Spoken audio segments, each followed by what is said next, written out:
Welcome to part 2 of the 7K Iron Farm tutorial. And I guess the first question to ask is, what is stacking exactly? Well, as you see behind me, there are 20 individual iron farms. That means that there are 20 individual villages. So these villages are all within 96 blocks of each other.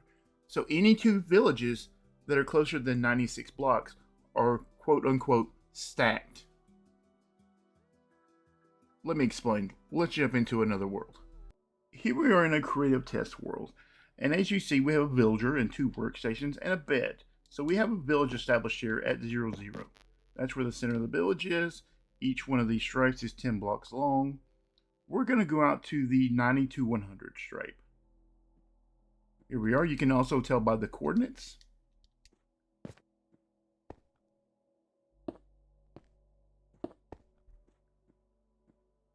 We're going to place our villager down here. We're going to wait a couple of seconds, and he links to the village. Do you see that? Okay.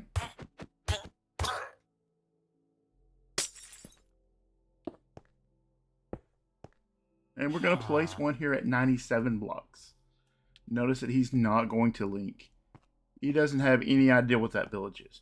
Now, I'm going to have a more in-detailed video about villagers by the numbers. I don't know when, maybe a week or two, who knows.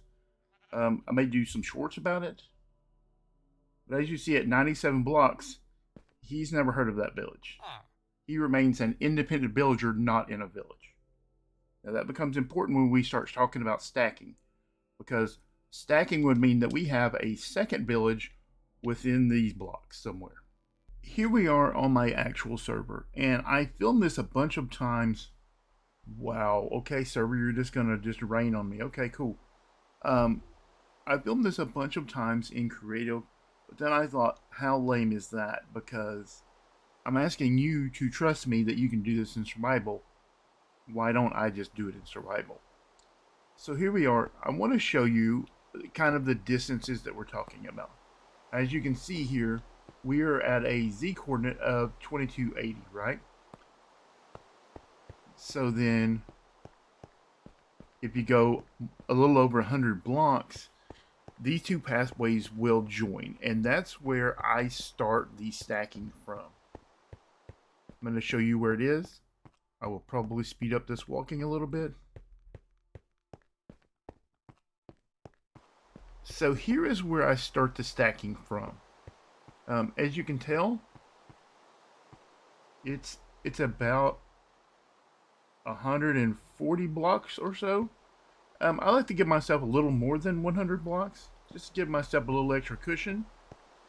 And further down that way is the actual breeder. So we were at 2240 back, 2140 back there. And so I'm going to go another 100 plus blocks to where I breed my villagers. And as you can tell, I don't have a complicated breeder system. I don't really believe in those. Unless you just need 10,000 villagers really quickly for something, you don't need a large villager breeder. I just have 2 villagers in a boat. I really should name tag them or something. Because these 2 villagers are the parents and grandparents of every villager in those iron farms. These 2 villagers. Those 400 plus villagers all came from these 2 guys. Let's jump into the actual stacking. Here we are. I just placed the boat, and I'm going to place these 4 beds. Now, the beds are so that I can breed 2 more villagers. The boat is obviously for the babies to pop into. Like I said, I don't believe in complicated breeders.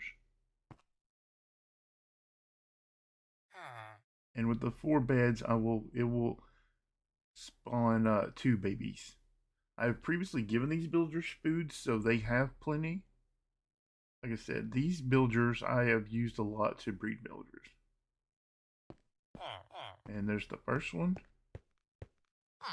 I'm doing voiceover because I stack these at night when my internet works a little better, when there's not as many people on because lag.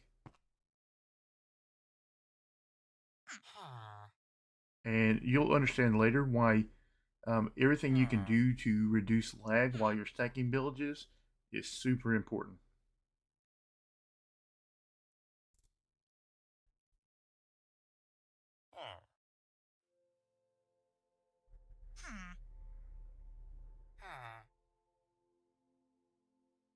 And I missed the baby villager popping out and running around behind me. I didn't see him when I originally did it, but now I do. So it's break the beds. And we'll try to get that baby in the boat. And I broke the beds because I didn't want or need a village here any longer. In order to breed villagers, you need a village, and you need more beds in that village than you have villagers. And because I want those breeders to remain a separate, away from everything, I don't want them to become part of the stacked village, and so I broke the village there, and now I'm free to safely move these villagers to the area where we talked about, where we start stacking villages, 100 blocks from that breeder. And as we approach the area where we're going to start stacking, I want to line these guys up. We're actually not going to go this direction. We're going to go towards the left here. And I say left. I choose left because when you're facing the iron farms, then it's on the left. And this walkway is 3 wide except for here, where I have kind of rounded off the corners and stuff so that it makes it easier to pull boats into position. Normally I move them in boats during the daytime, but I'm also going to show the nighttime method. So I'm going to start off with the nighttime method. So I'm going to go ahead and place down 2 beds, and then we'll wait for it to become nighttime.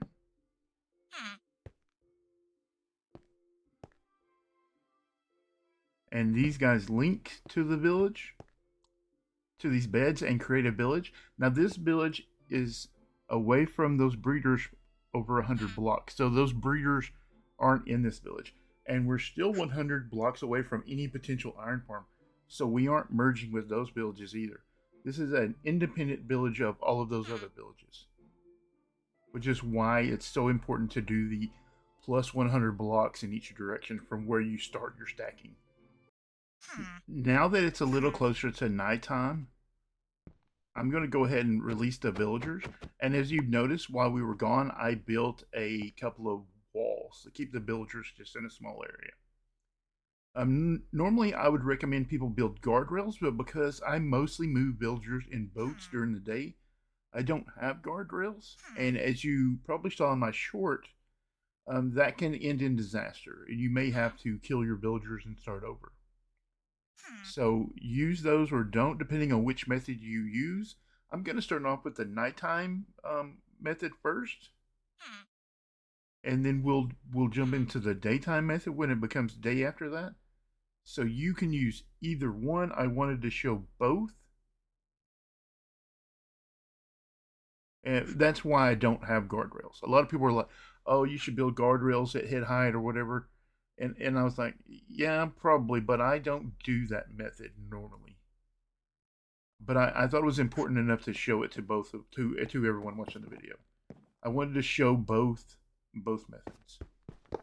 And so the method works like this, is that you leapfrog essentially. So you get a bed and I use pick block there, and you just break at the bed, and he links to the bed, and then he gets in the bed. So you always want to maintain one villager in bed when you're doing the night method. If the villager's in bed, you know he's linked. This is the most easy way to do it visually. If you have trouble understanding, to make sure that you always have you maintain the village is what I'm trying to say. I'm gonna try to say that in a different way. It's a lot more easy to visually understand what's going on here with this method, because you can clearly see that a villager is in the bed, and it works just like that.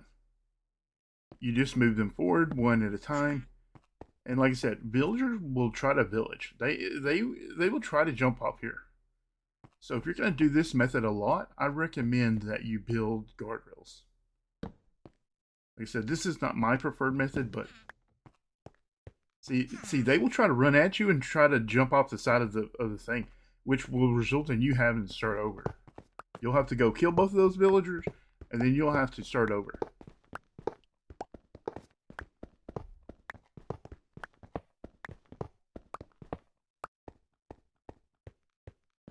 So you may notice that they are linking very quickly. And that's because we're just now starting to load some of those villages. This server is Sim 4, so we haven't loaded all of the villages yet. So it's you're going to start noticing that the linking is a lot quicker at the beginning, and as you load more and more villagers in, or you have more and more lag, that it's going to start slowing down as you progress into it. So the more villages you stack, the longer it will take.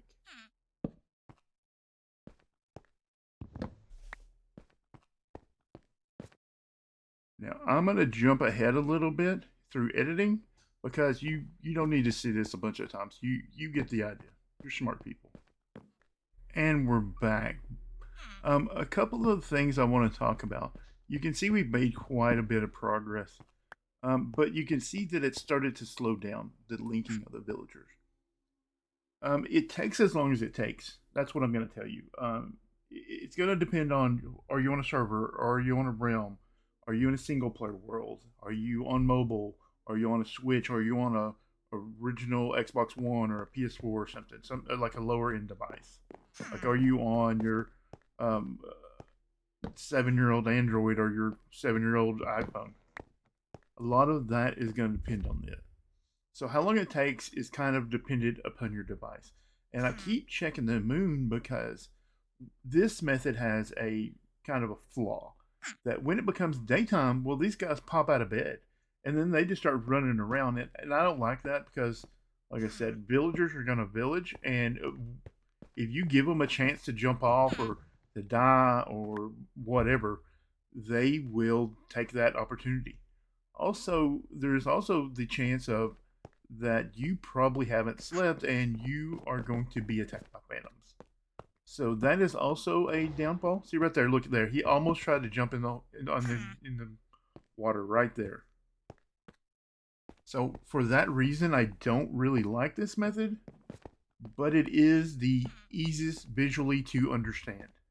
So like I said, I thought it was really important to include it because if you are new, you may want to practice this a few times before you jump to the little more advanced daytime method. This is the way I did it for a long time. And then I kind of understood and I started doing it during the daytime because, in my opinion, it's safer. No one can jump on and suddenly sleep the night away if I do it during the day. So if I was on here and a bunch of people were on here, they could just jump into bed and sleep the night away, and suddenly my villagers are free to run around and do whatever they want. And you can see that now that we've loaded the majority of the iron farm, that the linking has slowed down significantly. The bed method, the bed nighttime method, is not faster. It's just faster at the beginning. So both methods are about the same speed as far as doing it. Now that it's becoming daytime, I want to do all I can to protect these villagers, and I'm going to switch to the daytime method.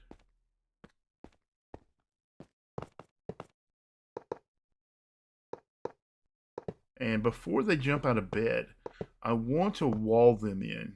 Because like I said, if you give villagers the opportunity, they will absolutely jump into the water.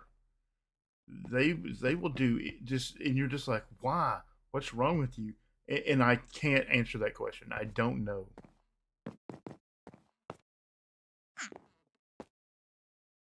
It's something about their pathing, or I don't know. Villagers are one of the most complicated mobs in all of Minecraft, at least on Bedrock. Their JSON file is way larger than anyone else's.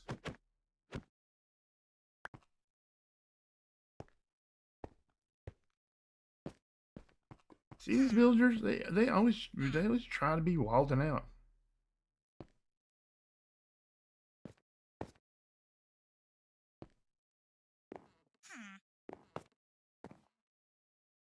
And this is also why I prefer the daytime method only, because I never have to do things like capture the villagers or any of that stuff.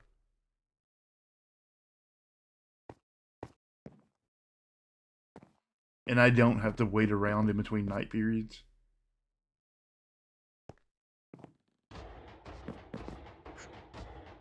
So essentially, you just keep them in the boat. It's pretty much the same method. You just leapfrog the beds. And in this method, you have to pay attention. You have to watch for the green particles. If you don't know if you saw the green particles, then you have to break this bed and try again. So you have to wait for the green particles above this bed and above your villager. And if you didn't see them, then they didn't happen. Try breaking the bed and trying it again. Leave that back bed. Leave that back bed because that villager is still linked to it. You have to have one villager linked to a bed at all times. And I don't think it really matters, but I like occasionally breaking the bed and placing it back down. I don't think it speeds up anything, but it does give me something to do and makes me feel better. Because just like the other method, it takes what it takes. It might be instant. It might be 30 seconds. It might be 2 minutes. It might be 10 minutes. A lot of that's going to depend on your device and the amount of lag you're experiencing. Now, you got to remember, I already have 20 villages here. So when you stack your first one or two, it's not going to be a problem for you. We saw the green particles, so we're available to leapfrog our next bed. And you never want to go more than 16 blocks. Now, I don't really like going 16 blocks, but you definitely don't want to go 16 or more than 16 blocks because that's as far away as those villagers can detect a POI. So we're just going down there. So we're just going to do this nice and slow. We're going to wait on those green particles, and there they are. And like I said, it takes as long as it takes. There's no rushing. Be patient. This is a grind it out kind of farm. You want max rates, you want big iron, this is what it takes. It takes you being patient. Put on your favorite podcasts.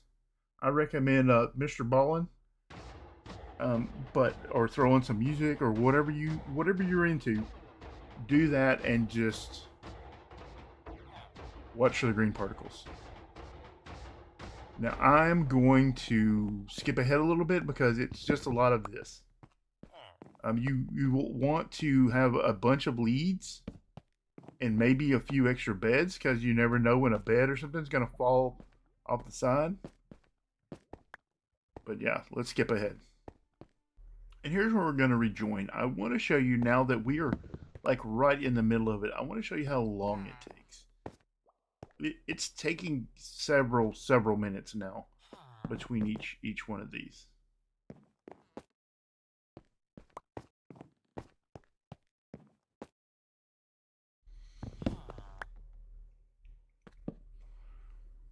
And like I said, it takes as long as it takes.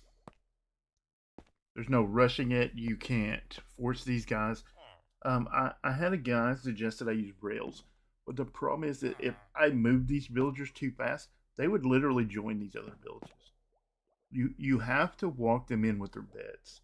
There's no other way. You could move them from the breeder up to the area where you start stacking them. You could put rails there and do it. But where would I get enough iron for all that? Who knows, right? The reason you want to do this bed method like this is because this moves the village, a few meters at a time. If you move the villagers on a rail far from their beds, they'll delink from them. So then you would just be adding villagers to a random village.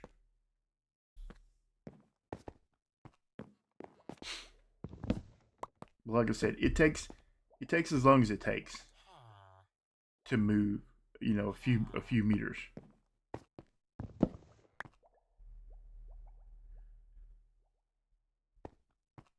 All right, we'll come back to this when we get a little closer. And as we get into where we are going, this is where we wanted to stack the village. We wanted to stack it in the furthest module from the breeder. So we work from farthest to closest, obviously. And I'm not gonna show you building this iron farm. If you want to see how that is done, please check out part 1. I'll put it in a card right here.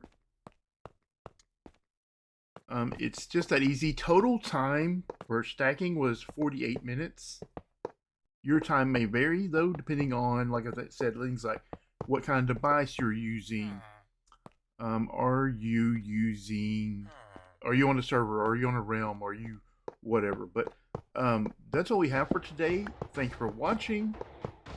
If you have questions, comments, please leave them below. I may answer them in the comments. I may answer them in part 3 of this video, where we talk about collections and spacing and rates and all the things, right?